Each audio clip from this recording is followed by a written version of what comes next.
नमस्कार मित्रों। अभी साजे दिल में तराने बहुत हैं, अभी जिंदगी के बहाने बहुत हैं। दरे गैर पे जाके भीख ना मांगो, अभी अपने घर में खजाने बहुत हैं। मैं Satyendra Kumar Sharma scholar study centre के डिजिटल प्लेटफॉर्म से आपका बहुत बहुत अभिनंदन और स्वागत करता हूं। जैसा कि आपको पता है, गौरतलब है, उल्लेखनीय है कि ये कायनात झुक जाती है जो वर्दी बदन पर आती है। ये कायनात झुक जाती है जो वर्दी बदन पर आती है, जब लगे सितारे कांधे पर गिरिबान से खुशबू आती है। दिल्ली पुलिस के लिए हिस्ट्री में हमने एक मैराथन सीरीज स्टार्ट कर रखी है और उसके लिए आज का जो हमारा टॉपिक है वो रहेगा दिल्ली सल्तनत और उसमें भी गुलाम वंश। हम पढ़ने वाले हैं।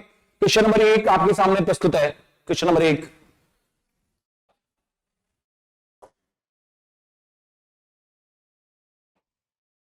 1191 में मोहम्मद गौरी को खालिस्तान शासक के द्वारा पराजित किया गया था।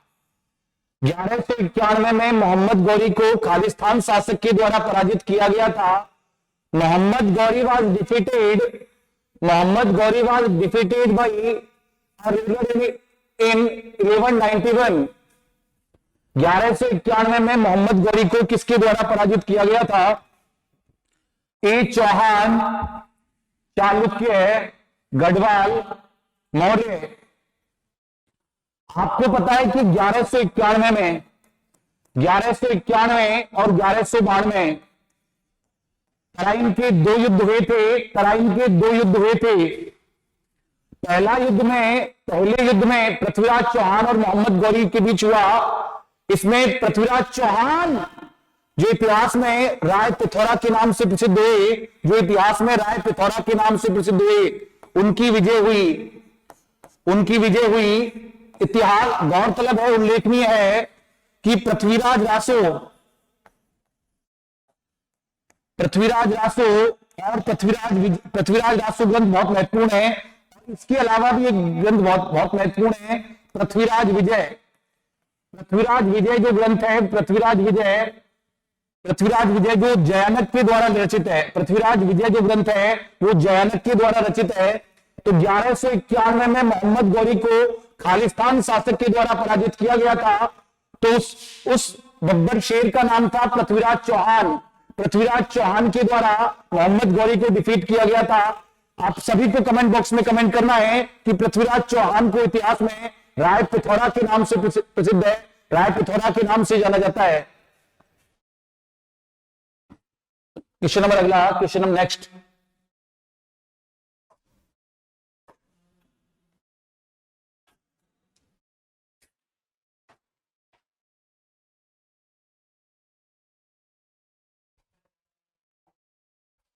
Question number next, second question.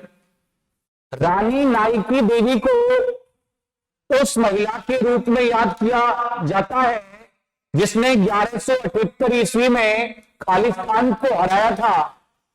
इस क्वेश्चन के माध्यम से ये संदेश हर भारतीय को जाता है, हर भारतीय नागरिक को जाता है कि भारत के इतिहास में न केवल पुरुषों का अपितु महिलाओं का भी, भारतीय इतिहास में न केवल वीरों का अपितु वीरांगनाओं का भी अभूतपूर्व योगदान रहा है। रानी लक्ष्मीबाई की तरह नाइकी देवी का भी बहुत ही महत्वपूर्ण योगदान रहा है।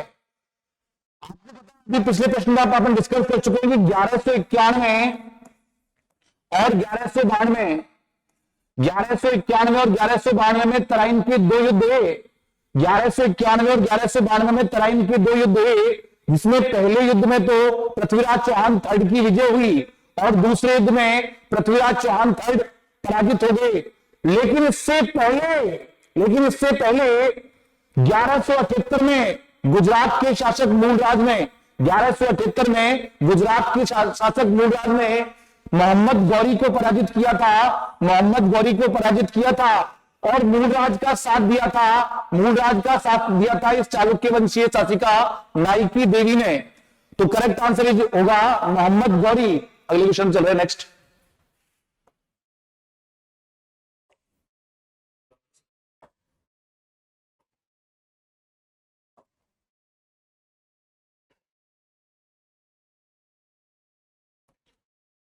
निम्नलिखित में से किस किले में महारानी रजिया सुल्ताना के लिए उसके विद्रोही सेनापति मलिक इख्तियारुद्दीन अल्तुनिया द्वारा पराजित होने के बाद जेल के रूप में कार्य किया गया?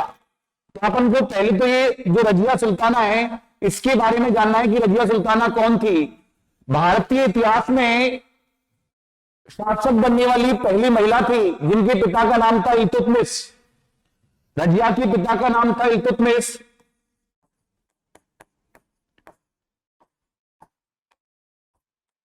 इल्तुतमिश ग्वालियर विजय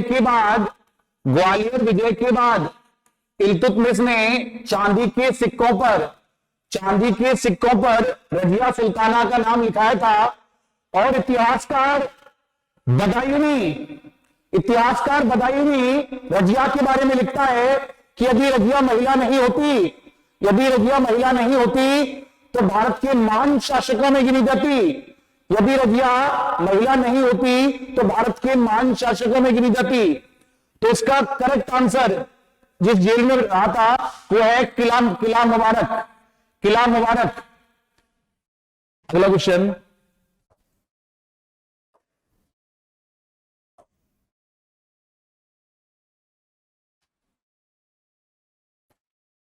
खालिस्तान वंश की स्थापना कुतुबुद्दीन ऐबक के द्वारा की गई थी जिसका 1206 से 1290 ईस्वी तक उत्तर भारत पर शासन रहा। कुतुबुद्दीन ऐबक के द्वारा कौन से वंश की स्थापना की गई थी? कुतुबुद्दीन ऐबक के द्वारा कौन से वंश की स्थापना की गई थी?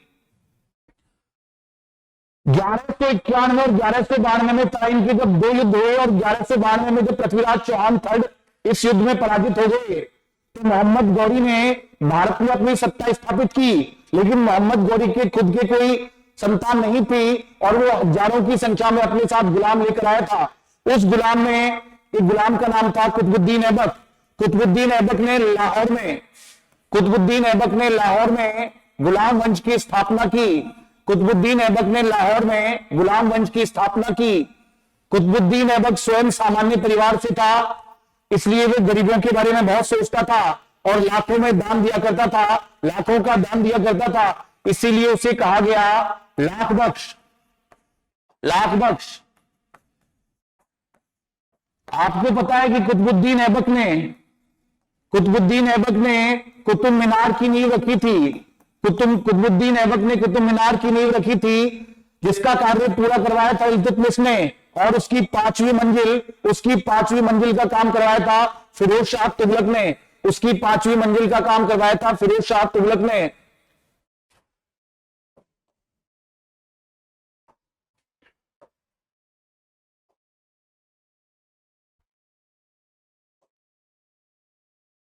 दिल्ली पर शासन करने वाले मामूलक या गुलाम वंश के पास इसके शासन के रूप में नहीं था। कौन ऐसा था जो गुलाम वंश या मामूलक वंश का शासक नहीं था इनमें से? कुतुबुद्दीन ऐबक, इल्तुतमिश, खिज्र खान या बलबन? खिज्र खां के लिए मुझे एक लाइन याद आ रही है कि खुद से चल के नहीं ये दर्द सुकून आया है। पांव दादे हैं बुजुर्गों के तब ये फनाया है। खिज्र खां नामक इतिहास में दो शासक हुए। एक तो खिज्र खां था सैयद वंश का, एक खिज्र खां था सैयद वंश का। दूसरा जो खिज्र खां है आपको पता है 1303 में अलाउद्दीन खिलजी ने चित्तौड़ विजय की थी। और जो चित्तौड़ का शासन था वो अपने पुत्र खिज्र खां को दे दिया था। परंतु इनमें से मामूलक वंश या गुलाम वंश से संबंधित कोई भी खिज्र खां नहीं है, तो ये करेक्ट गलत है। अगला क्वेश्चन,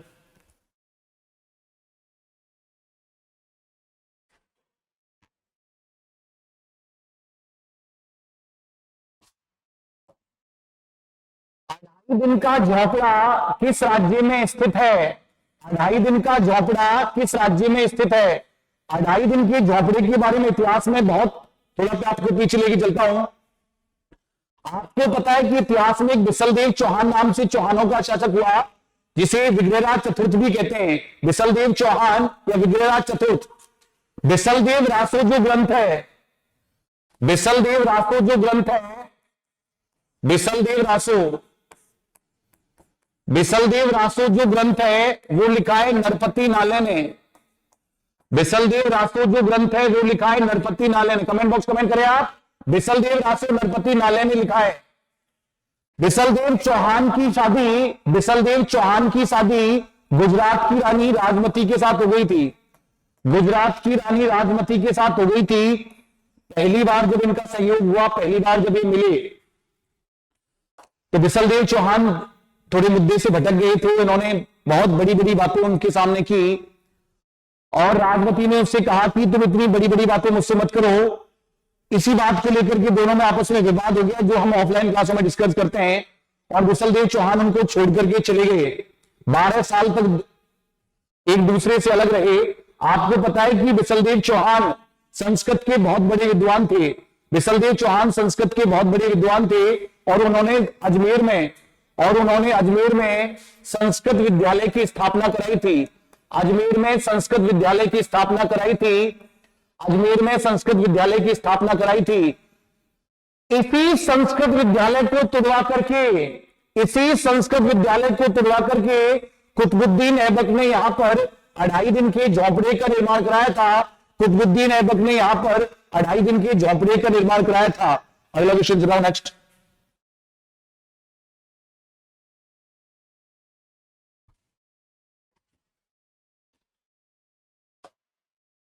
सुल्ताना रजिया बेगम के पिता कौन थे? रजिया सुल्तान जो हिंदुस्तान की पहली महिला शासक थी, उसके पिता कौन थे?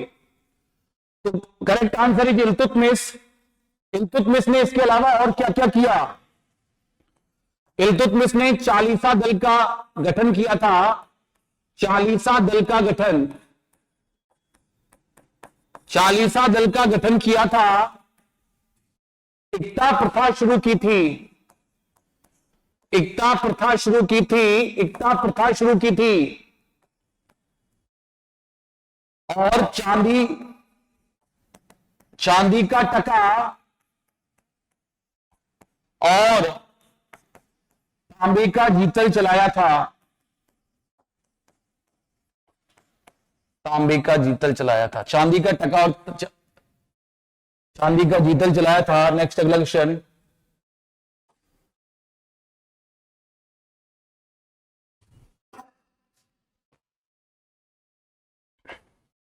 मलिक काफूर निम्नलिखित में से किस खिलजी शासक के सेनापति थे जिसमें उन्हें अपनी विशाल सेना के साथ दक्षिण भारत जीतने के लिए भेजा गया था?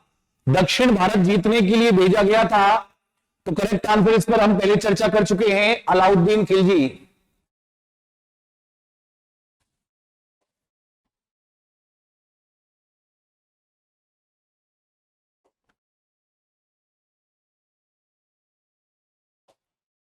अलाउद्दीन खिलजी के शासनकाल की अवधि क्या थी? अलाउद्दीन खिलजी के शासनकाल की अवधि क्या थी? अलाउद्दीन खिलजी के शासनकाल की अवधि थी 1296 से 1316। अलाउद्दीन खिलजी के बारे में जो महत्वपूर्ण बातें हैं वो ये हैं, एक तो बाजार नियंत्रण प्रणाली शुरू की थी। बाजार नियंत्रण प्रणाली शुरू की थी। बाजार नियंत्रण प्रणाली शुरू की थी। और पहली बार दिल्ली सल्तनत में सैनिकों को नगद वेतन, सैनिकों को नगद वेतन देना शुरू किया। सैनिकों को नगद वेतन देना शुरू किया और सैनिकों में हुलिया, सैनिकों में हुलिया और घोड़ों में दाग प्रथा, घोड़ों में दाग प्रथा शुरू की। घोड़ों में दाग प्रथा शुरू की। नेक्स्ट अगला क्वेश्चन।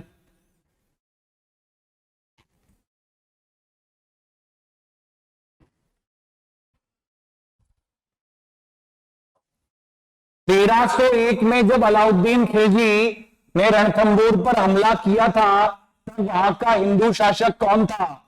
तब वहां का हिंदू शासक कौन था? रामदेव, प्रताप रुद्रदेव, कर्ण और हमीरदेव चौहान। इसके पीछे कहानी है, 2 मिनट की अपन कहानी सुन रहे हैं।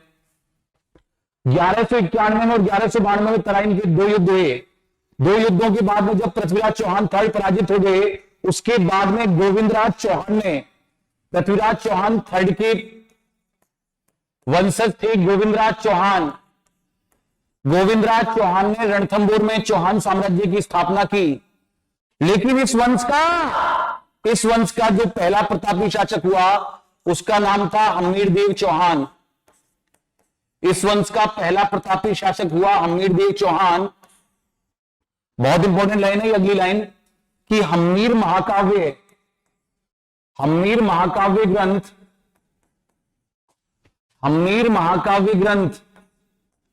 नयनचंद सूरी ने लिखा है। हम्मीर महाकाव्य ग्रंथ नयनचंद सूरी ने लिखा है, जबकि हम्मीर रासो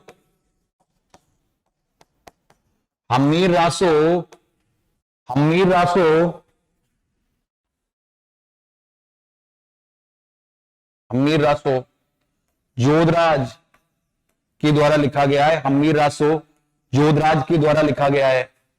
इस ग्रंथ के अनुसार, इन ग्रंथों के अनुसार हमीरदेव चौहान की पत्नी का नाम था रंगदेवी। हमीरदेव चौहान की पत्नी का नाम था रंगदेवी और बेटी का नाम था पद्मला। आपको पता है कि सबसे पहले हमीरदेव चौहान मतलब रणथंबोर का शासक है, तो यहां पर जलालुद्दीन खिलजी अटैक करता है। आपको पता है रणथंबोर दुर्ग है वो बख्तरबंद दुर्ग है। कमेंट बॉक्स कमेंट करना है सबको। रणथंबोर दुर्ग बख्तरबंद दुर्ग है। जलालुद्दीन खिलजी यहां से चढ़ने की कोशिश कर रहा है दुर्ग पर ऊपर, लेकिन हमीरदेव चौहान ने पत्थर मारा तो नीचे। जलालुद्दीन खिलजी को लगा कि अब मैं इस दुर्ग को कभी जीत नहीं पाऊंगा। तो बहुत इंपॉर्टेंट, कम से कम एसएससी में अब तक 5 बार रिपीट हुआ है क्वेश्चन कि ऐसे 100 दुर्गों की खातिर भी मतलब रणथंबोर दुर्ग, ऐसे 100 दुर्गों की खातिर भी मैं अपने तुर्क सैनिक के सिर का एक बाल भी कुर्बान नहीं कर सकता। ऐसे 100 दुर्गों की खातिर भी मैं अपने तुर्क सैनिक के सिर का एक बाल भी कुर्बान नहीं कर सकता। उसके बाद जब वो पराजित हो गया, उसके बाद अलाउद्दीन खिलजी ने रणथंबोर पर आक्रमण किया और अलाउद्दीन खिलजी ने रणमल और रतिपाल को अपनी तरफ मिला लिया, जिससे हमीरदेव चौहान ने इस युद्ध में केसरिया किया और रानी रंगदेवी के नेतृत्व में राजपूत रानियों ने जौहर किया। 1301 में ये राजस्थान का प्रथम शाखा था। अगला क्वेश्चन चल रहा हूं नेक्स्ट।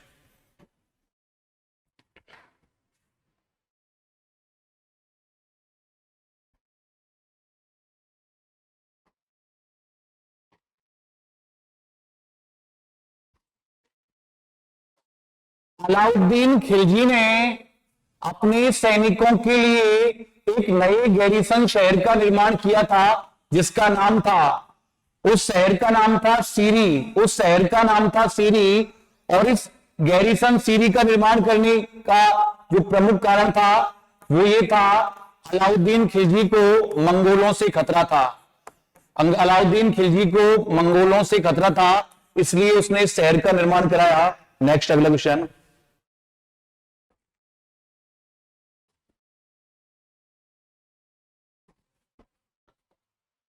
निम्नलिखित में से कौन अपनी बाजार विनियामक नीति के लिए सबसे ज्यादा जाने जाते हैं? बाजार नियंत्रण प्रणाली और घोड़ों को दागने की प्रथा और सैनिकों में हुलिया रखने की प्रथा अलाउद्दीन खिलजी ने शुरू की। अगला क्वेश्चन।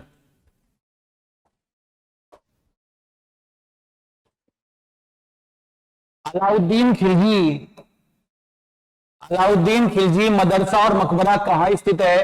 तो ये नई दिल्ली में स्थित है।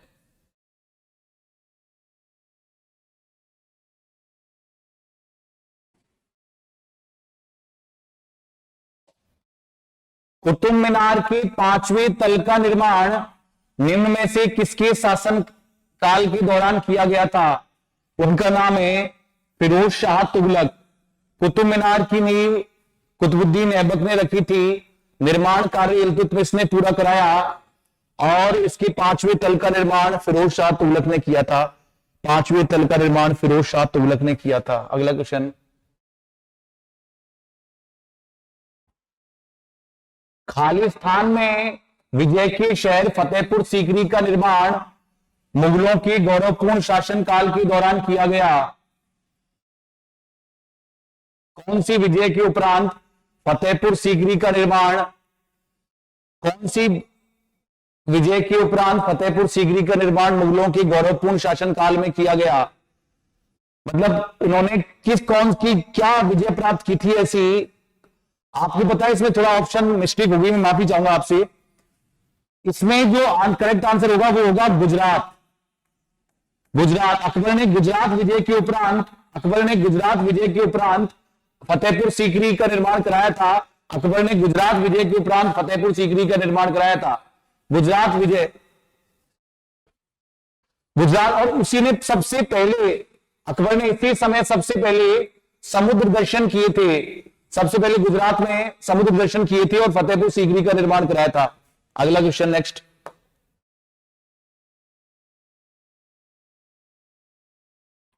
दिल्ली में स्थित कुतुब मीनार की ऊंचाई मीटर में लगभग कितनी है? 73 मीटर। 73 मीटर है।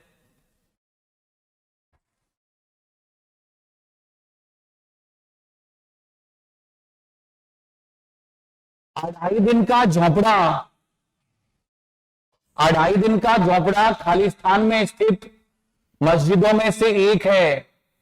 अढ़ाई दिन का झोपड़ा अजमेर में स्थित मस्जिदों में से एक है। बहुत चर्चा की है इस प्रश्न पर अपन ने।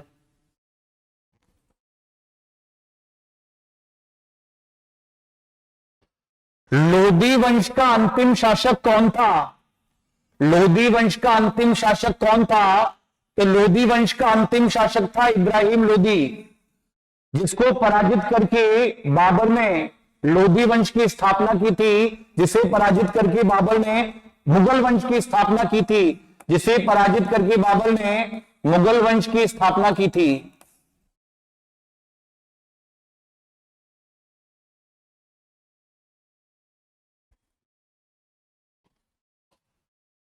निम्नलिखित में से कौन इब्राहिम लोधी को पराजित करने के बाद पहला मुगल शासक बना? बाबर। बाबर के द्वारा 4 युद्ध लड़े गए।